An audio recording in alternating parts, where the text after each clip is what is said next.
நாமத்தில் தூய மிக்கேல் அதிதூதரின் பெருவிழா நல்வாழ்த்துக்களை உங்கள் அனைவருக்கும் வந்திருக்கும் உறவினர்களுக்கும் தெரிவித்துக் கொள்வதில் மிகுந்த மகிழ்ச்சி அடைகின்றேன்.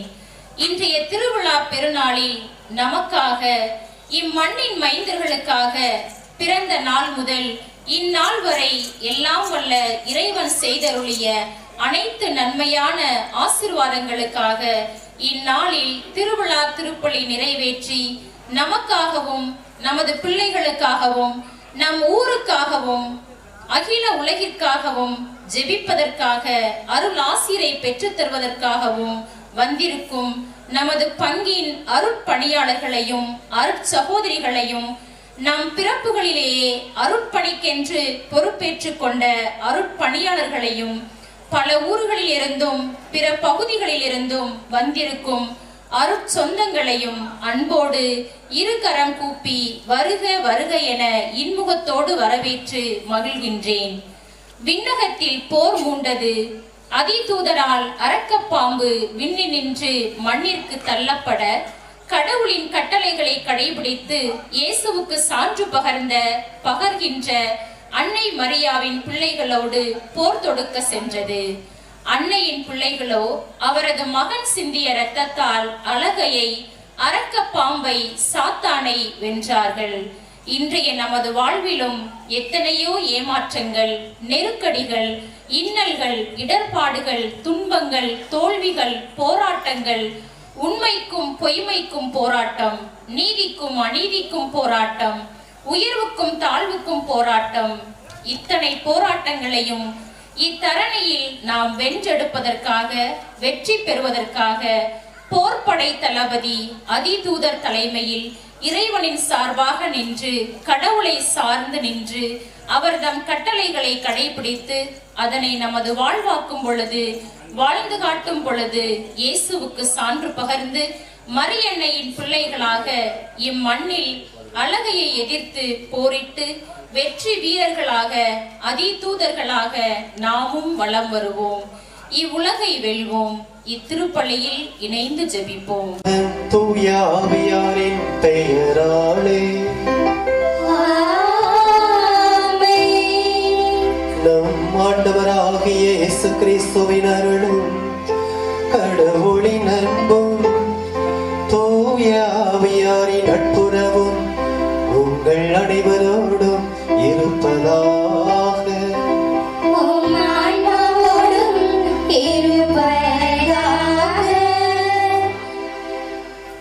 இயேசுவில் அன்பிற்குரிய சகோதர சகோதரிகளே, புனிதர்களான முதன்மை வான தூதர்களான மிக்கேல், கபிரியேல், ரபேல் இவர்களின் விழாவை கொண்டாடும் வண்ணம் கூடியிருக்கிறோம்.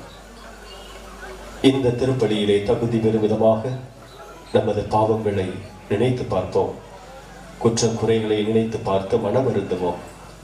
இதோ இந்த வேளையிலே நாம் நம்மையே தூய்மைப்படுத்தும் பொழுது நற்கருணை விருந்திலே வரக்கூடிய ஆண்டவர் மகிழ்ச்சியோடு நமது மனங்களிலே வந்து அமர்வார் என்ற நம்பிக்கையோடு அதற்கான தயாரிப்பிலே ஈடுபடுவோம். உடைந்த உள்ளத்தோரை ஆண்டவர் குணப்படுத்துகிறார், ஆண்டவர் குணப்படுத்துகிறார். இணைந்து பாடுவோம். உடைந்த உள்ளத்தோரை ஆண்டவர் குணப்படுத்துகிறார்,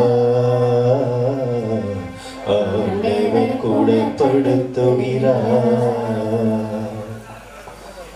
அன்பே உருவான இறைவா, இதோ நாங்கள் உமக்கு எதிராக பல்வேறு விதமான பாவங்களை செய்திருக்கிறோம். இதோ அந்த பாவங்கள் எங்களது உள்ளத்தை சுக்கு நூறாக்கி பலவீனத்தை ஏற்படுத்தி இருக்கின்றன. இந்த வேளையில அந்த பாவத்தால் உடைந்து நொறுங்கிய சுக்கு நூறான அந்த இதயங்களை, உள்ளங்களை நீதானே குணப்படுத்தி எங்களை மகிழ்ச்சியின் பாதைக்கு இட்டுச் செல்ல வேண்டுமாய் இதோ மனவருந்தி மன்னிப்பு வேண்டுகிறோம். உடைந்த உள்ளத்தோரை ஆண்டவர் குணப்படுத்துகிறார், ஆண்டவர்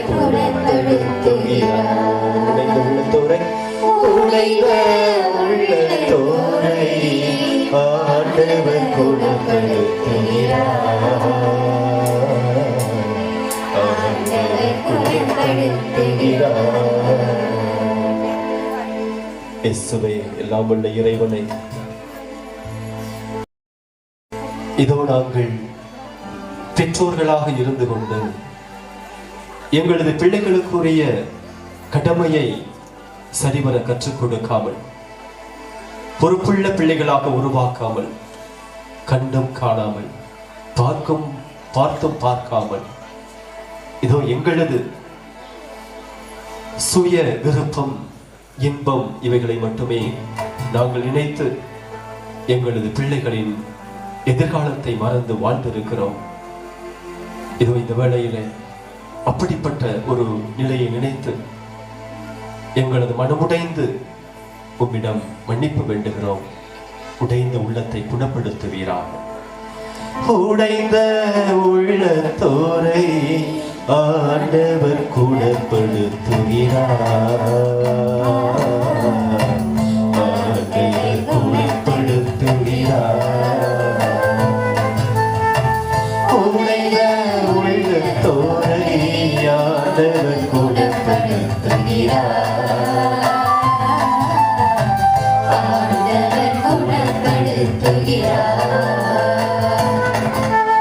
இயேசுவே, இறைவனே, பிள்ளைகளாக நாங்கள் வாழ்ந்து கொண்டிருக்கிறோம். எங்களது பெற்றோர்கள் சொன்ன பேச்சை கேட்காமல், முதியோர்கள் கூறிய அறிவுரைகளை நாங்கள் பின்பற்றாமல், எங்களது கால் போன போக்கில், மனம் போன போக்கில் எங்களது வாழ்வு எப்படி இருக்க வேண்டும் என்று எங்களுக்கு தெரியும்.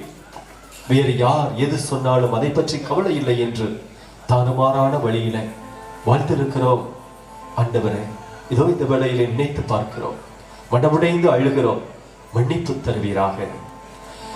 உடைந்த உள்ளத்தோரை ஆண்டவர் குணப்படுத்துகிறார். ஆண்டவர் குணப்படுத்துகிறார். உடைந்த உள்ளத்தோரை ஆண்டவர் குணப்படுத்துகிறார்.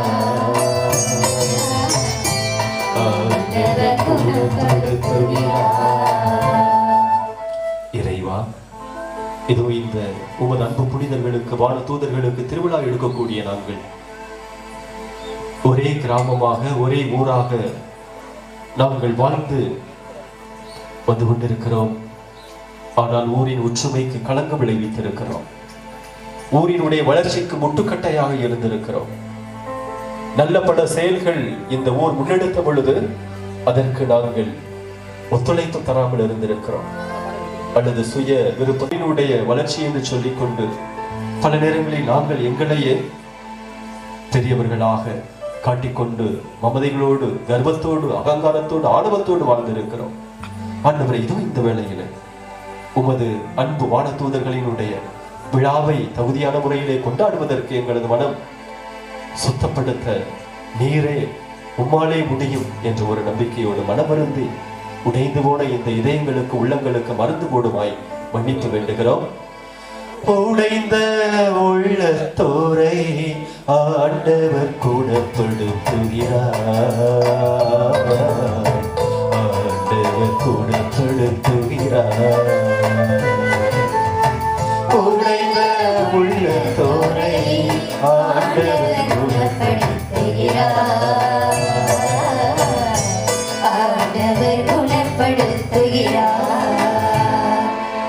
எல்லாம் வல்ல இறைவன் நம் மீது இரக்கம் வைத்து நமது பாவங்கள், குற்றங்களை மன்னித்து நிறை வாழ்வை நோக்கி வழி நடத்தி செல்வாராக. ஆமென்.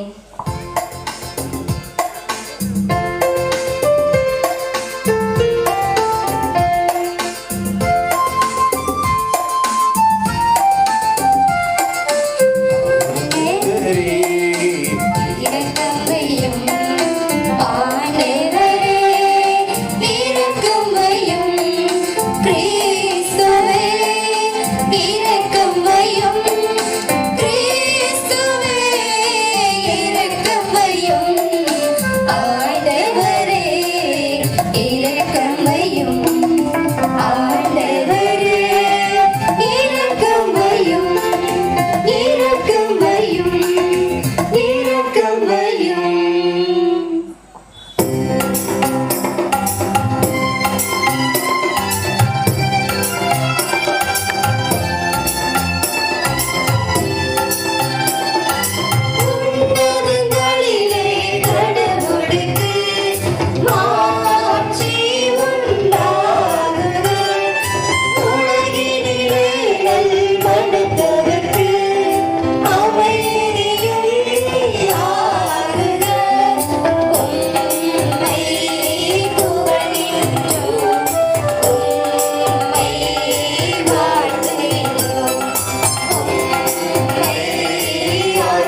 மன்றாடுவோமாக. இறைவா, வானதூதர்களுக்கும் மனிதர்களுக்கும் அவர்களின் பணிகளை வியத்தகு முறையில் அமைத்துள்ளீரே. இவ்வாறு அவர்கள் விண்ணகத்தில் உமக்கு என்றும் பணி புரிவது போல மன்னகத்தில் எங்கள் வாழ்வை பாதுகாக்க கனிவுடன் அருள்வீராக. உம்மோடு தூய ஆவியாரின் ஒன்றிப்பில் இறைவனாய் என்றென்றும் வாழ்ந்து ஆட்சி புரிகின்ற உமது திருமகனும் எமது மீட்பருமாகிய இயேசு கிறிஸ்து வழியாகவே உமை மன்றாடுகின்றோம்.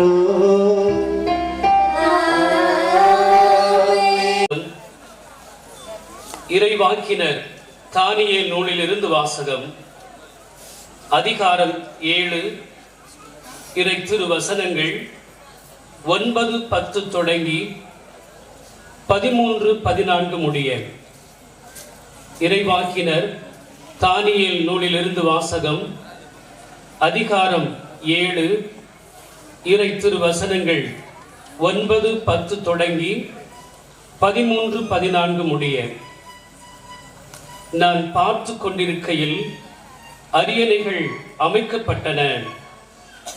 தொன்மை வாய்ந்தவர் அங்கு அமர்ந்தார். அவருடைய ஆடை வெண்பனி போலவும் அவரது தலைமுடி தூய பஞ்சு போலவும் இருந்தன. அவருடைய அரியணை தீ கொழுந்துகளாயும் அதன் சக்கரங்கள் எரி நெருப்பாயும் இருந்தன. அவர் முன்னிலையில் இருந்து நெருப்பாலான ஓடை தோன்றி பாய்ந்தோடி வந்தது. பல்லாயிரம் பேர் அவருக்கு பணி புரிந்தார்கள். பல கோடி பேர் அவர் முன் நின்றார்கள். நீதிமன்றம் தீர்ப்பு வழங்க அமர்ந்தது. நூல்கள் திறந்து வைக்கப்பட்டன. இரவில் நான் கண்ட காட்சியாவது, வானத்தின் மேகங்களின் மீது மானிட மகனைப் போன்ற ஒருவர் தோன்றினார். இதோ தொன்மை வாய்ந்தவர் அருகில் அவர் வந்தார். அவர் திருமுன் கொண்டு வரப்பட்டார். ஆட்சி உரிமையும் மாட்சியும் அரசும் அவருக்கு கொடுக்கப்பட்டன. எல்லா இனத்தாரும் நாட்டினரும் மொழியினரும் அவரை வழிபட வேண்டும். அவரது ஆட்சி உரிமை என்றும் உள்ளதாகும். அதற்கு முடிவே இராது. அவரது அரசு அழிந்து போகாது. ஆண்டவர் வழங்கும் அருள்வாக்கு.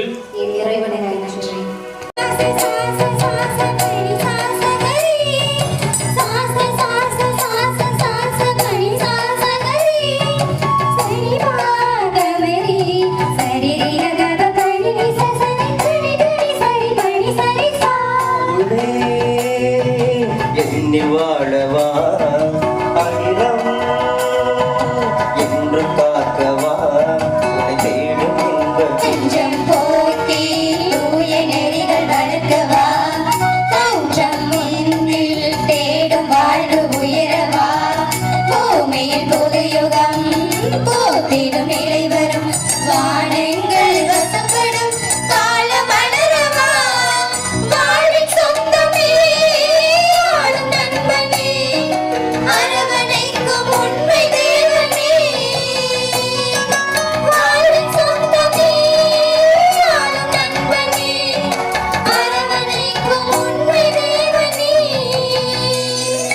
அருளே என்னில் வாழவா, அகிலம் என்றும் காக்கவா, உன்னை தேடும் இன்ப ஜீவன் அல்லவா, உன்னை வாழ துடிக்கும் உயிரே அல்லவா, உன்னை தேடும் இன்ப ஜீவன் அல்லவா, உன்னை வாழ துடிக்கும் உயிரே அல்லவா.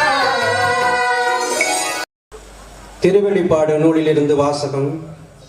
அதிகாரம் 12, இறை வசனங்கள் 7 முதல் 12 முடிய. பின்னர் விண்ணுலகத்தில் போர் மூண்டது. மிக்கேலும் அவருடைய தூதர்களும் அரக்க பாம்போடு போர் தொடுத்தார்கள். அரக்க பாம்பும் அதன் தூதர்களும் அவர்களை எதிரித்து போரிட்டனர்கள். அரக்க பாம்பு தோல்வியுற்றது. விண்ணகத்தில் அதற்கும் அதன் தூதர்களுக்கும் இடமே இல்லாது போயிற்று. அப்பெரிய அரக்கப்பாம்பு வெளியே தள்ளப்பட்டது. அழகை என்றும் சாத்தான் என்றும் அழைக்க பெற்ற அதுவே தொடக்கத்தில் தோன்றிய பாம்பு. உலகம் முழுவதையும் ஏமாற்றி அது மண்ணுலகுக்கு தள்ளப்பட்டது. அதன் தூதர்களும் அதனுடன் வெளியே தள்ளப்பட்டார்கள். பின்பு விண்ணகத்தில் ஒலித்த பெரியதொரு குரலை கேட்டேன். அது சொன்னது, இதோ மீட்பு, வல்லமை, நம் கடவுளின் ஆட்சி, அவருடைய மெசியாவின் அதிகாரம் ஆகிய அனைத்தும் வந்துவிட்டன. நம் சகோதரர் சகோதரிகள் மீது குற்றம் சுமத்தியவன் நம் கடவுள் திருமுன் அள்ளும் பகலும் அவர்கள் மீது குற்றம் சாட்டியவன் வெளியே தள்ளப்பட்டான். ஆட்டுக்குட்டி சிந்திய இரத்தத்தாலும் தாங்கள் பகிர்ந்த சான்றாலும் அவர்கள் அவனை வென்றார்கள். அவர்கள் தங்கள் உயிர் மீது ஆசை வைக்கவில்லை, இறக்கவும் தயங்கவில்லை. இதன் பொருட்டு விண்ணுலகே, அதில் குடியிருப்போரே, மகிழ்ந்து கொண்டாடுங்கள். மண்ணுலகே, கடலே, ஐயோ உங்களுக்கு கேடு. தனக்கு சிறிது காலமே எஞ்சி இருக்கிறது என்பதை அழகை அறிந்துள்ளது. அதனால் கடும் சீற்றத்துடன் உங்களிடம் வந்துள்ளது. இது ஆண்டவள் வழங்கும் அருள்வாக்கு. இறைவனுக்கு நன்றி.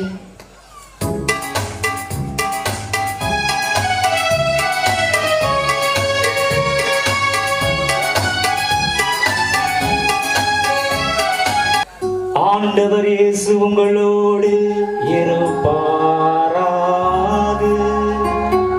உம் ஆன்மாவோடும் இருப்பாராக.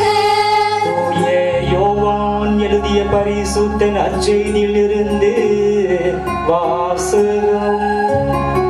ஆண்டவரே, மாட்சி உமக்கே.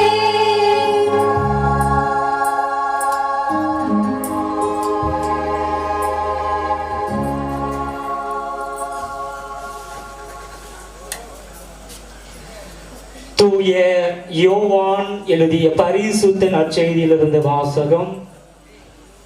அதிகாரம் 1. இறை வார்த்தைகள் 47 முதல் 51 முடிய. 1வது அதிகாரம், இறை வார்த்தைகள் 47 முதல் 51 முடிய. நதனியேல் தம்மிடம் வருவதை இயேசு கண்டு, இவர் உண்மையான இஸ்ராயேலியர், கபடற்றவர் என்று அவரை குறித்து கூறினார்.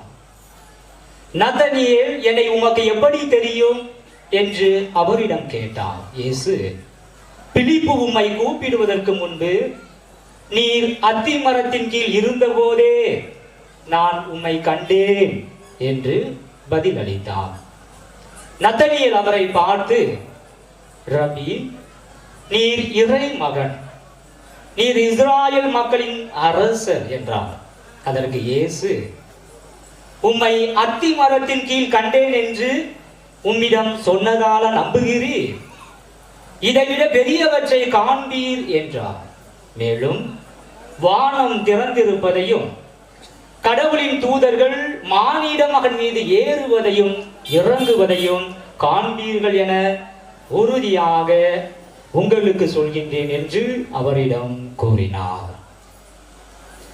ஆண்டவரின் அருள்வாக்கு. கிறிஸ்துவே, உமக்கு புகழ். இயேசுவில் அன்பிற்குரிய சகோதர சகோதரிகளே, கடவுள் நன்மைத்தனமாக இருக்கிறார், நல்லவராக இருக்கிறார், நல்லவர்களை படைத்திருக்கிறார். நல்லது மட்டுமே இந்த உலகில் நடக்க வேண்டும் என்று விரும்புகிறார். எனவேதான் கடவுள் ஒவ்வொரு படைப்புக்கு பின்பும் அதனை நல்லது என கண்டார். இந்த உலகத்திலே நல்லது நடக்கும் பொழுது, நன்மைத்தனம் இருக்கும் பொழுது கண்டிப்பாக அங்கே மகிழ்ச்சி இருக்கும். நன்மைத்தனம் இருக்கும் பொழுது அங்கே ஒரு ஒற்றுமை இருக்கும், நிறை வாழ்வு பிறக்கும்.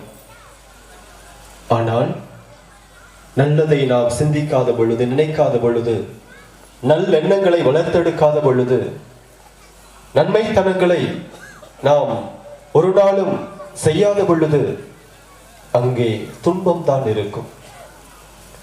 ஒருவருக்கொருவர் போட்டி போட்டுக்கொண்டு, பொறாமை போட்டுக்கொண்டு, பிறர் வாழ வேண்டுமா, அதற்கு நான் முட்டுக்கட்டையாக இருப்பேன், அதற்கு நான் தடையாக இருப்பேன் என்று சொல்லிக்கொண்டு வாழக்கூடிய இந்த சூழ்நிலையிலே கடவுள் நம் ஒவ்வொருவரையும் நல்லவர்களாக படைத்தாரா என்கிற ஒரு கேள்வி எழுகிறது. ஒவ்வொரு மனிதனும் குழந்தையாக பிறக்கும் பொழுது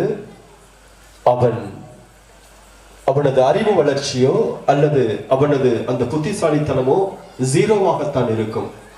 உளவியாளருடைய ஒரு செய்தி. ஆனால் அவன் வளரும் பொழுதுதான், அவன் இருக்கக்கூடிய சூழ்நிலைகளை பார்க்கும் பொழுதுதான் அவன் வேறு மாதிரி வளருகிறான். நல்ல சூழ்நிலையாக இருக்கும் பொழுது அவன் நல்லவனாக வளருகிறான்.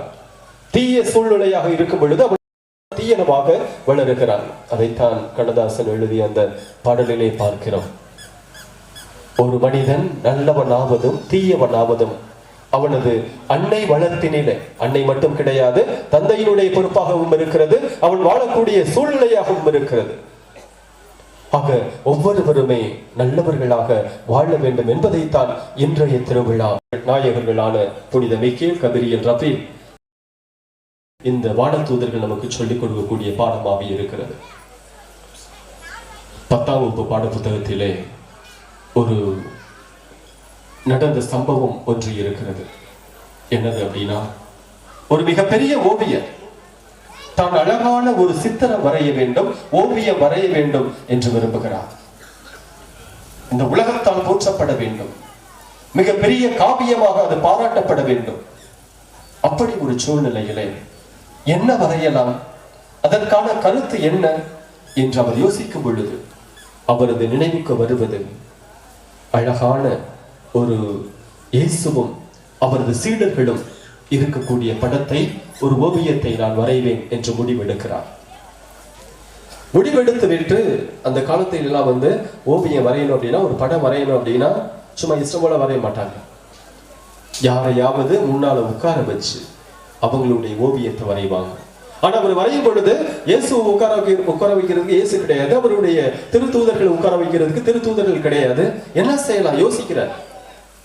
இயேசுவை போல இருக்கக்கூடியவர்கள் உருவத்திலும் மனநிலையிலும், திருத்தூதர்களை போல இருக்கக்கூடியவர்கள், இவர்களை நான் அடையாளம் கண்டு என்ன செய்வேன், இங்கே அமர வைத்து, எனது வீட்டில் அமர வைத்து நான் அவர்களை படம் வரைவேன் என்று நினைக்கிறார். அதற்கான முயற்சியில ஈடுபடுகிறார்.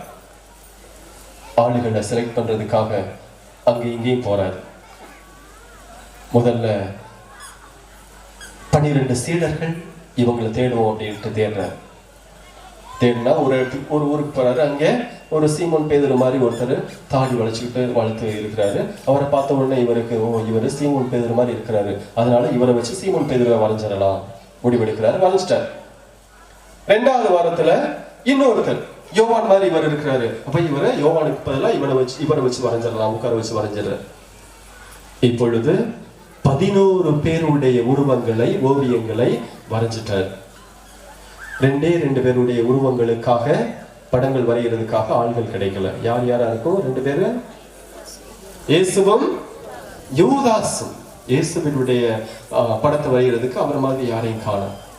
யூதாசுடைய படத்தை வரைகிறதுக்கு அவரை மாதிரி யாரையும், எந்த ஒரு மனுஷனையும் காணோம். அலைகிறாரு, அலைஞ்சுக்கிட்டே இருக்கிறாரு. மற்றவங்களை எல்லாம் ஒரு 2 மாசத்துக்குள்ள வரைஞ்சு முடிச்சாச்சு. ஆனா இயேசுவையும் யூதாசையும் கண்டுபிடிப்பதற்கு அப்படியே அழிஞ்சிட்டு இருக்காரு, தேடிட்டு இருக்காரு, கண்டுபிடிக்க முடியல. 1 வருடம் ஆன நிலையில, ஏன்னா இயேசு மாதிரி நல்ல ஒரு மனிதன் கிடைக்கல அப்படின்ட்டு வருத்தப்பட்டு அழிஞ்சிட்டு இருக்காரு. 1 வருஷம் போன நிலையில ஒரு இடத்துல ஒரு கல்லூரி இருக்கிறது. அந்த கல்லூரியிலே படிக்கக்கூடிய ஒரு இளைஞன் அந்த இளைஞனை பார்க்கிறான். இந்த ஓவியர் பார்த்த உடனே பரவாயில்லையே, ரொம்ப சாதுவான ஒரு குணம் படைத்த ஒரு இளைஞனாக இருக்கிறார். பார்க்கும் பொழுதே தெய்வீக ஒரு குணம், தெய்வீக ஒரு தோற்றம் இந்த மனிதனிடத்தில் இருக்கிறது என்பதை உணர்கிறார். அதனால அவன் என்ன செய்யறான், தம்பி இங்க வாப்பா கூப்பிடுறாரு. அந்த ஓவியர் கூப்பிட்டு, நான் உன்னை இயேசுவாக படம் வரைய வேண்டும், ஓவியம் வரைய வேண்டும், சற்று அமர்வாயா அப்படின்னு கேட்கிறாரு. உடனே அதெல்லாம் ஒன்றும் பிரச்சனை இல்லை, நான் உட்கார்றேன் அப்படின்ட்டு உட்கார்றாரு. அந்த இளைஞர் அழகான இயேசுவின் படம் வரைந்து முடிக்கப்பட்டு விட்டது. அதுக்கடுத்து நீ போப்பா அப்படின்ட்டு அனுப்பிடுறாரு. அதற்கடுத்து ஒரே ஒரு ஆளுடைய உருவம் வரையணும், அதுக்காக வெயிட் பண்றாரு. யூதாசினுடைய உருவம் தேர்றாரு, அங்க இங்கேயும் போறாரு. மிகவும் கரண்டு முரடான, மிகவும் கொடுமையான ஒரு தோற்றம் உடைய ஒரு முகத்தை கொண்ட ஒரு மனிதனை தேடி பிடிக்க வேண்டுமே அப்படின்ட்டு அவர் அங்கேயும் போறாரு. கிடைக்கவே இல்லை. 2வது வருஷம் முடிஞ்சு, 3வது வருஷம் முடிஞ்சு, 10வது வருஷம் முடிஞ்சு, 15வது வருஷம் முடியுது. 15 வருஷமா யூதாசினுடைய அந்த கொடூரமான முகம் கொண்ட மனிதர்களை காண முடியவில்லை. கடைசியில 15வது வருஷம் முடிவுல இவரும் சோர்ந்து போயிடுறார். இந்த ஓவியர் வயசாகி அப்படியே ஒரு மாதிரி தள்ளாடுறார். இருந்த போதிலும் இவர் மேற்கொண்ட முயற்சியை விட்டுவிடக்கூடாது என்ற ஒரு வைராக்கியத்தோடு தேடுகிறார். ஒரு டாஸ்மாக் கடை மாதிரி ஒரு கடை இருக்கு, சாராய கடை. அந்த கடையினுடைய முகத்திலே ஒரு மனிதன் விழுந்து கிடக்கிறார். கோர முகம், பயங்கரமான கண்கள், அவனது முடிகள் அங்கிருந்து அப்படியே பிச்சு சதிஞ்சு போய் கிடக்கு, குளிச்சு பல வருஷங்களால். அவனுடைய முகத்திலே காயங்கள், காயத்துடைய வடுக்கள், தழும்புகள். பார்க்கும் பொழுது இவன் மனுஷனாடா இல்ல மிருகமாடா அப்படின்னு கேட்கிற அளவுக்கு அவனுடைய இந்த கொடூரத்தனம் இருந்து பார்க்கிறாரு இந்த ஓவியர்.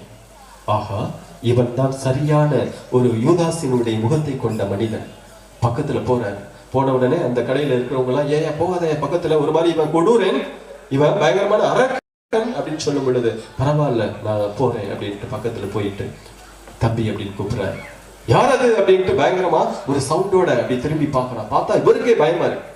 இப்படிப்பட்ட ஒரு மனிதனா, கொடூரமான முகம் கொண்ட ஒரு மனிதனா யோசிக்கிறார். யோசிச்சுட்டு பரவாயில்ல தம்பி மறுபடியும் கூப்பிடுறாரு. என்ன வேணும் உனக்கு திரும்பி கேட்கிறாரு அந்த குடிகாரன். நான் எனக்கு ஒரே ஒரு உதவி செய்யணும் கேட்கிறாரு. உதவிலாம் எனக்கு செஞ்ச பழக்கம் கிடையாது, நீங்க யாரு அப்படின்னு கேட்கிறான். அப்புறம் அவர் விலைக்கு சொல்றாரு, தம்பி இது மாதிரி உன்னைய ஒரு படம் வரையணும், கொஞ்ச நேரம் ஒத்துழைப்பு தருவாயா அப்படின்னு கேட்கிறார். உடனே அவன் சொல்றான், சரி தர்றேன், ஆனா எனக்கு காசு வேணும். சரி எவ்வளவு காசு இருந்தாலும் பரவாயில்ல, நான் உனக்கு தந்துடுறேன், தயவு செய்து ஒத்துழைப்பு தா அப்படின்ட்டு கூட்டிட்டு போறார். அவனை அப்படியே யூதாஸ் இஸ்காரியோத்துடைய படத்தை அவனை வச்சு வரைகிறார்.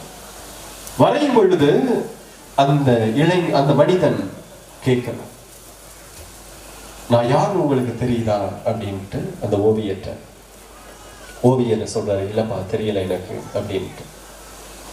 இதே இடத்திலே 15 வருடங்களுக்கு முன்னதாக என்னை ஒரு படம் வரையலாம் என்று வரவழைத்து வரைந்தீங்க. யாருடைய முகத்தை வரைவதற்காக? இயேசுவினது முகத்தை வரைவதற்காக.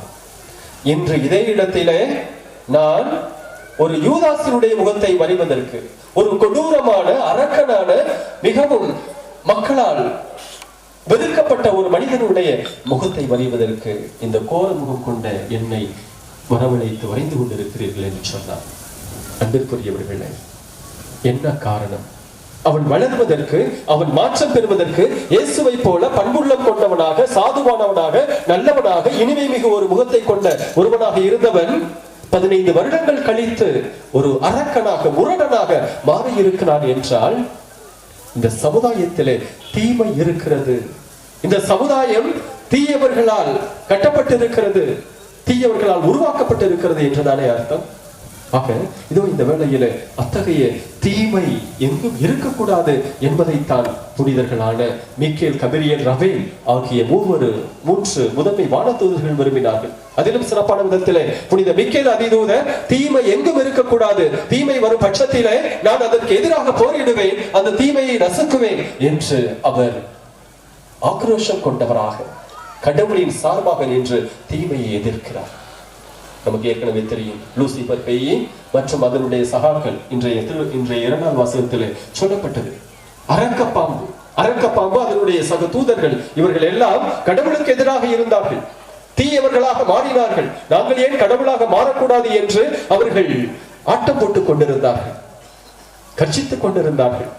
ஆனால் மிக்கேல் அதிதூதர், கடவுள்தான் உயர்ந்தவர், கடவுள்தான் பெரியவர். எனவே இத்தகைய நல்ல ஒரு எண்ணத்திற்கு எதிராக தீய எண்ணம் கொண்ட, தீமை மனத்தை கொண்ட மற்றவர்களை நான் எதிர்ப்பேன், அழிப்பேன், வேரோடு அழித்து விடுவேன் என்று கடவுளின் சார்பாக நிற்பதை பார்க்கிறோம். அன்பிற்குரியவர்களே, கடவுள் எப்பொழுதுமே நன்மை உருவாக இருக்கிறார். அவரோடு சேர்ந்தவர்கள் எப்பொழுதும் நல்லவர்களாக இருப்பார்கள். புனித மிக்கேல் கடவுளோடு ஒன்று சேர்ந்தார், கடவுளோடு இணைந்து வாழ்ந்தார். எனவே அவர் அன்று முதல் இன்று வரை நல்லதொரு நன்மையினுடைய பிரதிநிதியாக இருக்கிறார். கடவுள் தான் படைத்த பொழுது கூட நான் தொடக்கத்தில் சொன்னது போல அவர் பார்த்த எல்லாவற்றையும் நல்லதென கண்டார், படைத்த எல்லாவற்றையும் நல்லதென கண்டார். இதோ இந்த நன்மைத்தனம், இந்த நல்லவை எல்லாமே கடைசி வரை நிகழ வேண்டும், கடைசி வரை வர வேண்டும் என்று அவர் விரும்பினார். ஆனால் இடையிலே பல்வேறு விதமான இந்த லூசிபரை போன்ற, அந்த அரக்கப்பாம்பை போன்ற தீமைகள் நம்மிலே, நமது மனதிலே ஊடுருவி கொண்டு நாம் அனைவருமே பல நேரங்களில் தீமையானவர்களாக, கடவுளுக்கு எதிரான செயல்களில் ஈடுபடுபவர்களாக வாழ்ந்து கொண்டிருக்கிறோம். கடவுள் நம் ஒவ்வொருவருக்கும் ஆசியை தந்து கொண்டிருக்கிறார் என்பதை, நன்மைத்தனத்தை தந்து கொண்டிருக்கிறார் என்பதை திருப்பாடல் ஆசிரியர் 128 மிக அழகாக சொல்லுகிறார். நமது குடும்பத்திற்கு ஆசீர்வாதம் தருகிறார். நமது குடும்பத்திலே கணவன் மனைவி இருக்கிறார்கள் என்றால் அந்த கணவனுக்கு மனைவிக்கும் நல்ல ஒரு ஆசீர்வாதத்தை தருகிறார். கனிதரும் திராட்சை கொடி போல அந்த மனைவியரை வளர்த்து வருகிறார். அப்படிப்பட்ட ஒரு வளர்ச்சி ஒவ்வொரு மனைவிக்கும் தேவை என்பதை ஆண்டவர் தனது ஆசீர்வாதத்தின் வழியாக, தனது நல்லெண்ணத்தின் வழியாக நன்மையை தந்து வழிநடத்துகிறார். அதே போல கணவன் என்பவன் மிகவும் சிறந்த ஒரு கணவனாக இருக்க வேண்டும் என்பதையும், அதே நேரத்திலே அந்த 128வது திருப்பாடலிலே 6வது அந்த வசனத்திலே, நீர் உமது பிள்ளைகளின் பிள்ளைகளை காண்பீராக என்று, உமது பிள்ளைகள் மிகவும் ஆசையோடு வாழ்வார்களாக என்று நன்மைத்தனத்தை ஒவ்வொரு நாளும் நமக்கு தந்து கொண்டிருக்கிறார். நன்மைத்தனம் கொண்ட கடவுளால் படைக்கப்பட்ட நாம் அனைவரும் எப்படிப்பட்ட ஒரு மனநிலையோடு இன்று வாழ்ந்து கொண்டிருக்கிறோம்? கடவுள் நல்லவராக இருக்கிறார் என்றால் அவரால் படைக்கப்பட்ட நாம் அனைவருமே நல்லவர்கள் தானே, நல்லவர்களாக வாழ வேண்டுமே என்கிற ஒரு உறுதிப்பாட்டை கொண்டிருக்கும் பொழுது கடவுளாக கண்டிப்பாக கடவுளினுடைய அன்பு பிள்ளைகளாக நாம் உருவாகி கொண்டிருக்கிறோம் என்ற அர்த்தம். ஆனால் பல நேரங்களிலே இதோ இந்த எடுத்துக்காட்டா நமது ஊர் இருக்கிறது என்றால் இந்த ஊரிலே போட்டிகள், பொறாமைகள், இதோ நான் பெரியவனா நீ பெரியவனா, நீ சொல்றதை நான் ஏன் கேட்கணும்? நல்லது எதுவாக இருந்தாலும் அதை ஏற்றுக்கொள்ளக்கூடிய பக்குவம் வேண்டும். நல்லவற்றை எவர் சொன்னாலும் அதனை பெரியவர், சிறியவர், பணம் படைத்தவர் அல்லது பணம் இல்லாதவர் என்ற ஒரு வேறுபாடு இல்லாமல் அவர் நல்லது சொல்கிறார், நல்லதை ஏற்றுக்கொண்டு வாழ்வேன் என்கிற ஒரு உணர்வோடு வாழ வேண்டும். ஆனால் நமது மனதிலே அந்த தீமை இருக்கிறபடியால் நான் சொல்லுவதை, நான் செய்வதை எவராலும் தடுக்க முடியாது, எவராலும் அதனை எதிர்த்து கேட்க முடியாது என்ற ஒரு வித்தியாசமான ஒரு மனநிலையோடு வாழ்ந்து கொண்டிருக்கிறோம். அன்பிற்குரியவர்களே, கடவுள் நன்மைத்தனம் மிகுந்தவராக ஒவ்வொரு நாளும் இருந்து கொண்டிருக்கிறார். அதே நன்மைத்தனத்தை நாம் பெற்றுக்கொள்ளும் பொழுது கண்டிப்பாக நாம் அவரை போல நல்லவர்களாக வாழ முடியும். புனித மிக்கேல் அதிதூதர் அந்த ஒரு நன்மைத்தனத்தின் சார்பாக செயல்பட்டார். எனவேதான் அரக்கப்பாம்பை அடியோடு ஒழித்து கட்ட விரும்பினார். எனவே இந்த வேளையிலே நாம் அனைவரும் ஆண்டவர் இயேசு நமக்கு பல்வேறு விதமான நன்மைத்தனங்களை சொல்லி தந்திருக்கிறார். தனது பணிகளால், தனது செயல்பாடுகளால், தனது அனைத்து விதமான உரைகளால் ஏதோ இந்த திருவிழியத்தின் வழியாக நமக்கு நல்லது தரப்பட்டிருக்கிறது, நல்லது சொல்லப்பட்டிருக்கிறது. அந்த ஒரு நன்மைத்தனத்தை, நல்லவற்றை நாம் ஏற்றுக்கொண்டு புனித மிக்கேல் அதிதூதரின் பாதையிலே நல்லவர்களாக வாழ வர வேண்டி இதோ இந்த வேளையிலே இத்திருப்பலி வழியாக ஜெபிப்போம். ஆமீன். எழுந்து நின்று நமது இயக்க பெருமூச்சுக்களை மன்றாட்டுகளாக நாம் சமர்ப்பிப்போம். அன்பு தந்தையே, எம் இறைவா, எம் திருச்சபையை வழிநடத்தும் திரு தந்தை, ஆயர்கள், குருக்கள், அருட்சகோதரிகள் அனைவரையும் உம் பாதத்தில் சமர்ப்பிக்கின்றோம். அவர்கள் அனைவரும் தம் தொழிலில் நல்ல முன்னேற்றம் அடையவும், இறை மக்களுக்காக சிறப்பான பணி புரியவும், திருச்சபையை நல்ல முறையில் முன்னேற்றம் கொண்டு செல்லவும் இறைவா உம்மை மன்றாடுகிறோம். ஆண்டவரே, எங்கள் மன்றாட்டை கேட்டருளும். அன்பு தந்தையே, எம் இறைவா, எம் ஊர் இறைமக்களுக்காக மன்றாடுகிறோம். எம் ஊரில் உள்ள குழந்தைகள் நல்ல உடல் உள்ள சுகத்துடன் இருக்கவும், இளைஞர்கள் இறை பக்தியில் ஆழ்ந்து திளைக்கவும், நோய் நொடியின்றி வாழவும், எம் ஊருக்கு தேவையான மென்மேலும் இறையாசிர் கிடைக்கவும் புனித மிக்கேல் அதிதூதர் வழியாக இறைவா உம்மை மன்றாடுகின்றோம். ஆண்டவரே, எங்கள் மன்றாட்டை கேட்டருளும். ஞானமுள்ள பிள்ளைகள் தம் பெற்றோருக்கு கீழ்ப்படுகின்றன என்று மொழிந்த எம் இறைவா, எங்கள் ஊரில் வாழும் ஒவ்வொரு குழந்தைகளையும் உம் பாதம் அர்ப்பணிக்கின்றோம்.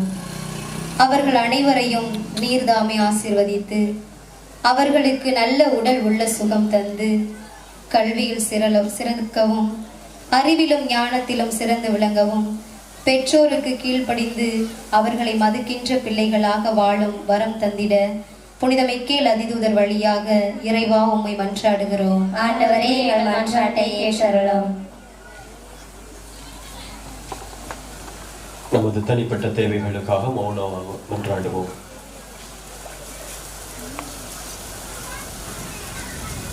நன்றி உருவான இறைவா, இதோ பல்வேறு மன்றாட்டுக்களை நாங்கள் எடுத்துரைத்திருக்கிறோம். எங்களது தேவைகளை நீர் அறிபவராக இருக்கிறேன்.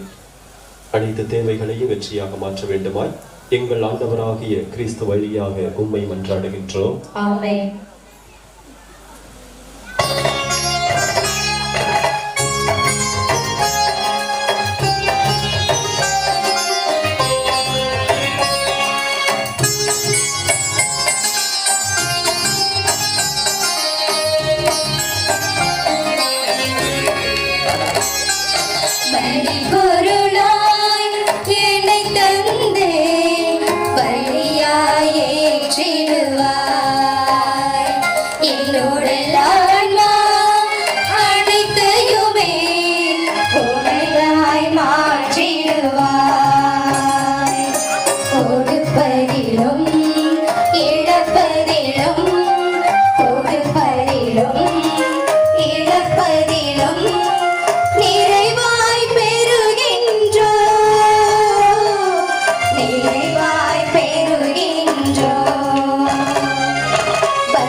ஆண்டவரே,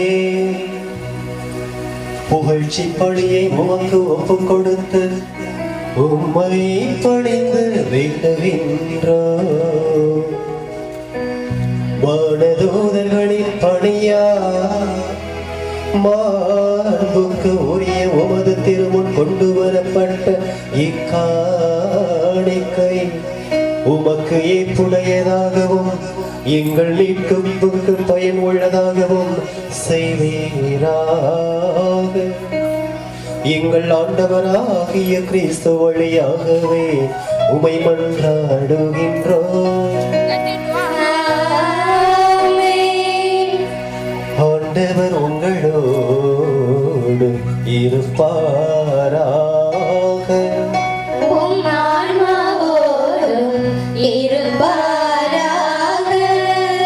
இதயங்களை மேலே எழுப்புங்கள்.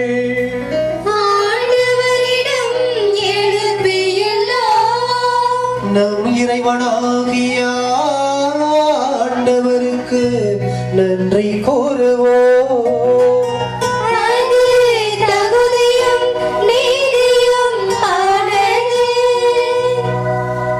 ஆண்டவரே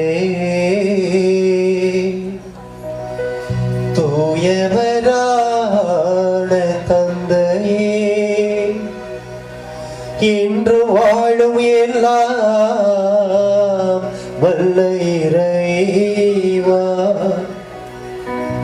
இந்நாளும் எவ்விடத்திலும் நாங்கள் உமக்கு நன்றி செலுத்துவது மெய்யாகவே தகுதியும் நீதியும் ஆகும். எங்கள் கடமையும் மீட்புக்கு உரிய செயலும் ஆகும். உம்முடைய முதன்மை வானதூதர்கள் வழியாக உமது புகழ் குறைவின்றி பறைசாற்றப்படுகின்றது. ஏனெனில் உமது படைப்புகளாகிய வானதூதர்கள் பெறுகின்ற புகழ் எல்லாம் உமது மாண்பையும் ஆட்சியையும் மேம்படுத்த உம்மிடமே வந்து சேர்கின்றது.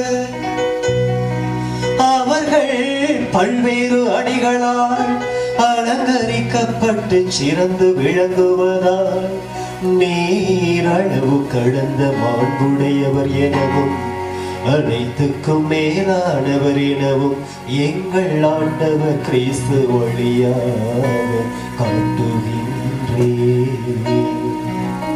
அவர் வழியாகவே வானதூதரின் பெருந்திரள் உமது மாண்பை கொண்டாடுகின்றது. அவர்களோடு நாங்களும் சேர்ந்து உமது புகழை அக்களித்து ஆர்ப்பரித்து பாடுவதாவது.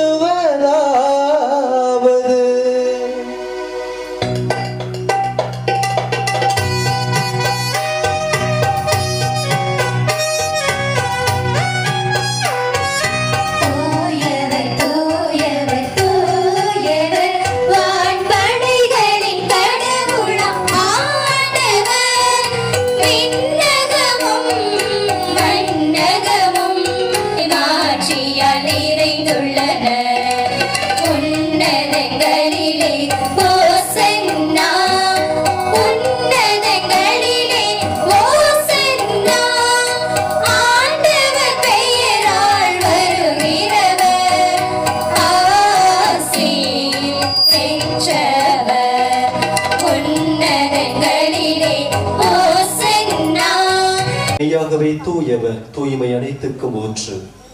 ஆகவே உம்முடைய ஆவியை பொழிந்து இக்காணிக்கைகளை தூய்மைப்படுத்த உம்மை வேண்டுகின்றோம். இவ்வாறு எங்கள் ஆண்டவர் இயேசு கிறிஸ்துவின் உடலும் இரத்தமுமாக எங்களுக்கு இவை மாறுவனவாக. அவர் பாடுபட உளம் கனிந்து தம்மை கையளித்த போது அப்பத்தை எடுத்து நன்றி செலுத்தி அதை பிட்டு தம் சீடருக்கு அளித்து இயேசு கூறியதாவது,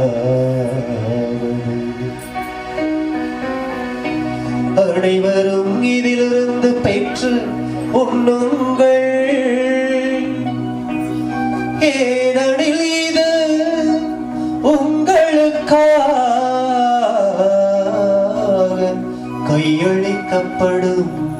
என் உடல்.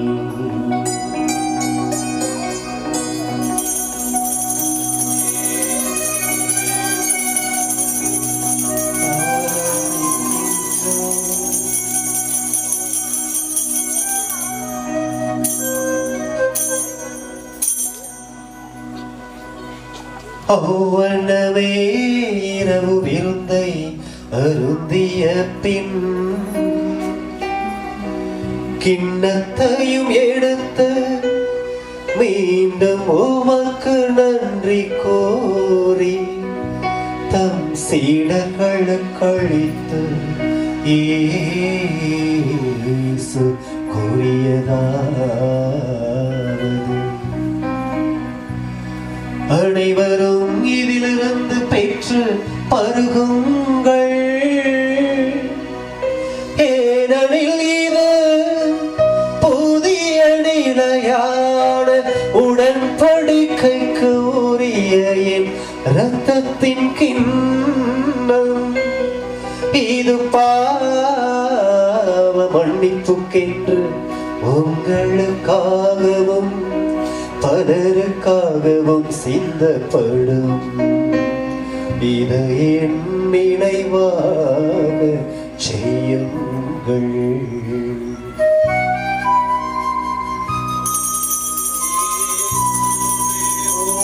உம்மை ஆராதிக்கின்றேன்.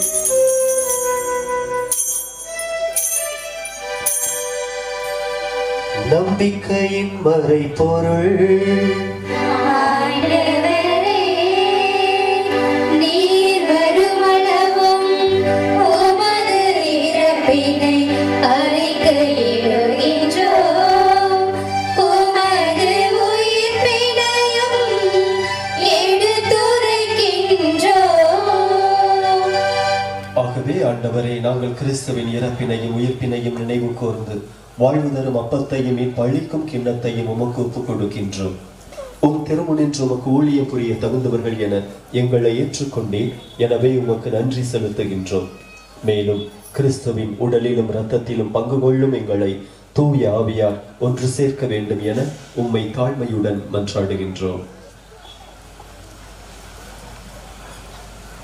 இறைவா, உலகமெங்கும் பரவியிருக்கின்ற இறை மக்கள் திருவை வழிநடத்துகிற தலைமை பணியாளர் பிரான்சிஸ், எமது மறைமாவட்ட பொறுப்பு தலைமை பணியாளர் ஸ்டீஃபன், திருப்பணியாளர்கள், துறவியர், பொதுநிலையினர், நற்செய்தி படிக்கின்ற அர்ப்பணித்துக் கொண்ட அத்தனை நல்ல உள்ளங்களையும், தங்கள் பாதுகாவலரின் பெருவிழாவை கொண்டாடி மகிழ்ந்து ஆண்டவருக்கு நன்றி செலுத்திக் கொண்டிருக்கிற இந்த கிராம மக்கள், உறவுகளாய், சொந்த பந்தங்களாய், இந்த திருத்தூதரின் பக்தர்களாய் இங்கே கூடி வந்திருக்கிற ஒவ்வொருவரையும், பலி ஒப்பு கொடுக்கின்ற குடும்பங்களையும் ஆண்டவரே உம் வலக்கரம் நீட்டி ஆசீர்வதியும்.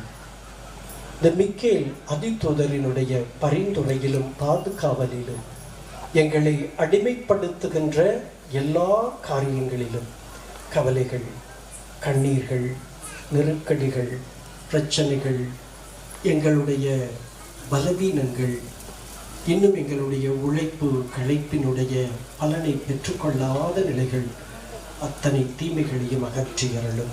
பகைமையிலும் வைராக்கியத்திலும் சண்டை சச்சரவுகளிலும் பிளவுகளிலும் பிரிவுகளிலும் நிறைந்து கிடக்கிற நாங்கள் இவற்றிலிருந்து விடுதலை பெற கடவுளுக்கு நிகர் யார் என்ற நம்பிக்கையை இப்புனிதரின் பரிந்துரையில் பெற்றுக்கொண்டவர்களாக நன்மைகளையும் உண்மைகளையும் யதார்த்தங்களையும் வெற்றியையும் நாங்கள் சம்பாதித்துக் கொள்ள அருள்தார். அவண்ணமாய் இந்த நாளில் இந்த புனிதரின் வழியாக பெற்றுக்கொண்ட எல்லா நலன்களுக்காகவும் கடந்த ஆண்டு திருவிழா முதல் இந்நாள் மட்டும் எங்களை வழிநடத்தி காத்து வந்தீரே. கரம் குவிப்போம், கண்களை மூடுவோம். நன்றி நன்றி இறைவா, நன்றி நன்றி தலைவா, நன்றி நன்றி இறைவா, நன்றி நன்றி தலைவா. கடந்த ஆண்டு முழுவதும் எம்மை காத்து வந்த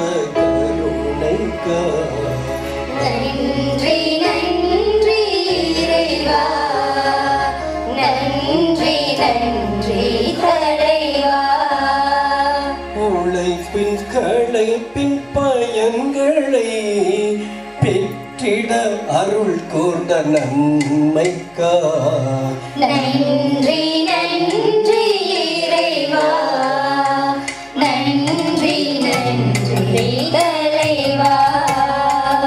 என் ஜெபம் கேட்டு எங்களுக்கும் கருணை பொழிந்த பேரன்புக்காய் நன்றி நன்றி இறைவா, நன்றி நன்றி தலைவா. தனிப்பட்ட முறையில் இறைவன் நமக்கு நம் குடும்பங்களுக்கும் செய்த நன்மைகளுக்காக ஆண்டவருக்கு நன்றி சொல்லுவோம். இந்த நாளிலே நன்றி சொல்ல நம்மை இந்த பலிக்கு அழைத்ததற்காக, இந்நாள் மட்டும் இறைவன் நம்மை காத்து வழிநடத்தி வந்ததற்காக ஆண்டவருக்கு நன்றி சொல்லுவோம். மன்றாடுவோம். நமது கிராமத்தில் உள்ள ஒவ்வொரு குடும்பத்திற்காகவும் நோயாளிகள், முதியவர்கள், பெரியவர்கள், இளைஞர்கள், இளம்பெண்கள், சிறுவர், சிறுமியர், படித்துக் கொண்டிருக்கிற பிள்ளைகள், வெளியூரில் இருக்கிற நமது குடும்ப உறுப்பினர்கள், வெளிநாட்டில் இருக்கிறவங்க அம்புட்டு பேரைய ஆண்டவரை இந்த நாளிலும் பாதம் ஒப்படைக்கிறோம். ஆசீர்வதியும் உமது தூதர்கள் எங்களுடைய குடும்பங்களையும் எங்களுடைய கிராமத்தையும் சூழ்ந்து வந்து எங்களை காத்து கொண்டு தீமைக்கு எங்களை தப்பி வைத்து ஆசைக்குரிய மக்களாக எங்களை மாற்ற வேண்டும் என்று நாங்கள் செய்வோம்.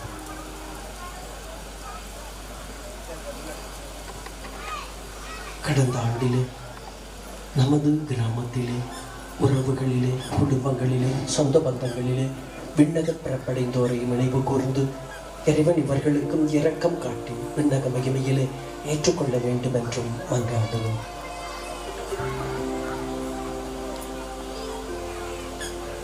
நிலை வாழ்வை இவர்களுக்கு அளித்தருளும் ஆண்டவரே, முடிவில்லாத ஒளி அவர்கள் மேல் ஒளிர்வதாக. இந்த ஆண்டு திருவிழாவை இம்மட்டுமாய் கொண்டாடி மகிழ ஆண்டவருக்கு நன்றி செலுத்த இறைவன் நமக்கு வாய்ப்பளித்ததற்காகவும் நல்ல தேவனுக்கு நன்றி சொல்லுவோம். நன்றி சொல்லும் நாவை எனக்கு தாருமே பாடுவோம். நன்றி சொல்லும் நாவை எனக்கு தாருமே. நல்ல இயேசு சுவாமி என் நாவில் வாருமே. நல்ல இயேசு சுவாமி என் நாவில் வாருமே. இயேசுவே உமக்கு நன்றி, இயேசுவே உமக்கு நன்றி, இயேசுவே உமக்கு நன்றி, இயேசுவே உமக்கு நன்றி. இயேசுவே உமக்கு நன்றி.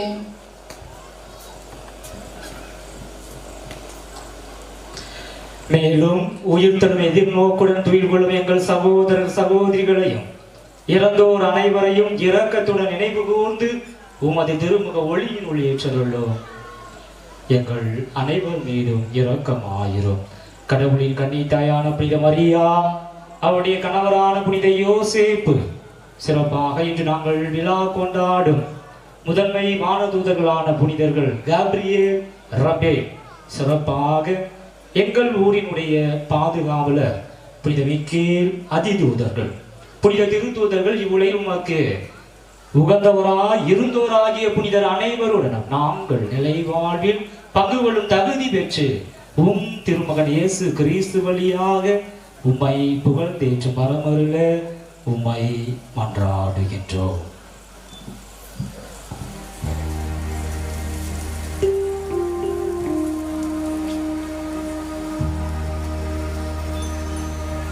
இவர் வழியாக இவரோடு இவரில் எல்லாம் வல்ல இறைவனாகிய தந்தையே, தூய ஆவியாரின் ஒன்றிப்பில் எல்லா புகழும் மாட்சியும் என்றென்றும் உமக்கே உரியதே.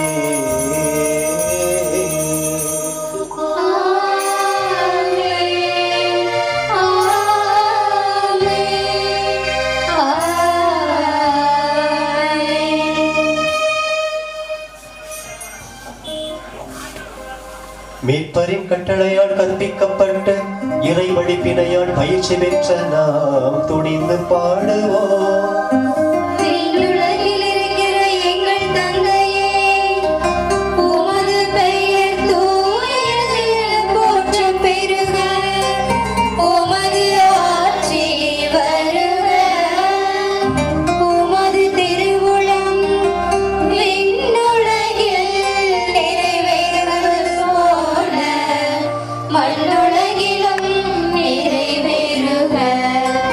எங்கள் அன்றாட உணவை இன்று எங்களுக்கு தாரும். எங்களுக்கு எதிராக குற்றம் செய்வோரை நாங்கள் மன்னிப்பது போல எங்கள் குற்றங்களை மன்னியும். எங்களை சோதனைக்கு உட்படுத்தாதேயும், தீமையிலிருந்து எங்களை விடுவித்தருளும். ஆண்டவரே, தீமை அனைத்திலிருந்தும் எங்களை விடுவித்து எங்கள் வாழ்நாளில் அமைதியை கனிவுடன் அருள உம்மை மன்றாடுகின்றோம். உமது இரக்கத்தின் உதவியால் நாங்கள் பாவத்திலிருந்து எப்போதும் விடுதலை பெற்று யாதொரு கலக்கமும் இன்றி நலமாயிருப்போமாக. நாங்கள் எதிர்நோக்கி இருக்கும் பேரின்பத்துக்காகவும் எம் மீட்பராகிய இயேசு கிறிஸ்துவின் வருகைக்காகவும் காத்திருக்கின்றோம். ஏனெனில் ஆட்சியும் வல்லமையும் மாட்சியும் என்றென்றும் உமதே. ஆண்டவரே இயேசு கிறிஸ்துவே, அமைதியை உங்களுக்கு விட்டுச் செல்கின்றேன், என் அமைதியையே உங்களுக்கு அளிக்கின்றேன் என்று உம் திருத்தூதர்களுக்கு மொழிந்தீரே. எங்கள் பாவங்களை பாராமல் உமது திரு அவையின் நம்பிக்கையை கண்ணோக்கி உமது திருவுளத்துக்கு ஏற்ப அதற்கு அமைதியையும் ஒற்றுமையையும் அளித்தருள்வீராக. என்றென்றும் வாழ்ந்து ஆட்சி செய்கின்றவர் நீரே. ஆண்டவருடைய அமைதி உங்களோடு என்றும் இருப்பதாக. உம் ஆன்மாவோடும் இருப்பதாக. ஒருவருக்கு ஒருவர் இறைவன் தரும் அமைதியை பகிர்ந்து கொள்வோம்.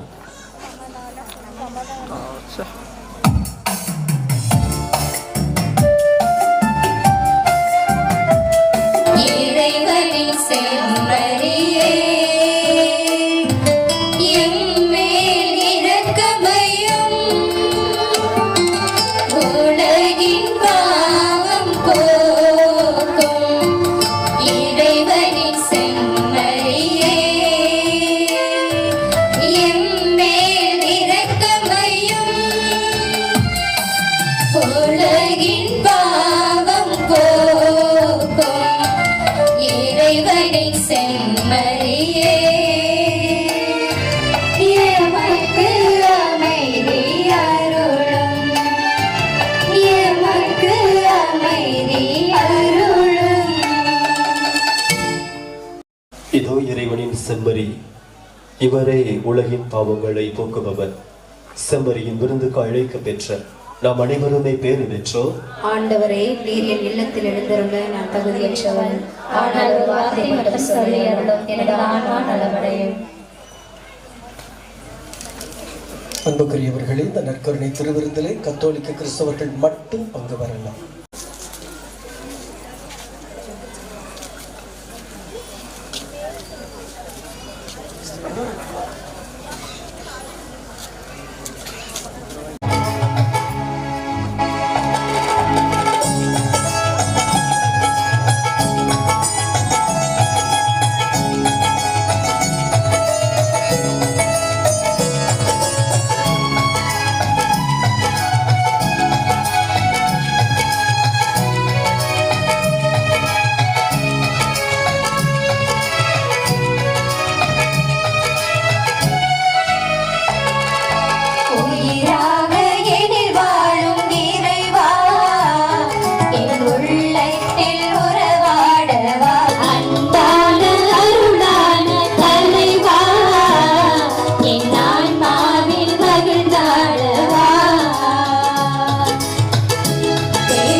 நிறைவாய் உண்டிடுவோம். கிறிஸ்துவை என்மேல் வாழ்கின்றார் என்றே முழங்கிடுவோம், என்றே முழங்கிடுவோம். உயிராக எனில் வாழும் இறைவா என் உள்ளத்தில் உறவும். கிறிஸ்துவை என்மேல் வாழ்கின்றார் என்றே முழங்கிடுவோம், என்றே முழங்கிடுவோம். உயிராக எனில் வாழும் இறைவா என் உள்ளத்தில் உறவாடவா. அன்பான அருளான தலைவா என் ஆன்மாவில் மகிழ்ந்தாடவா.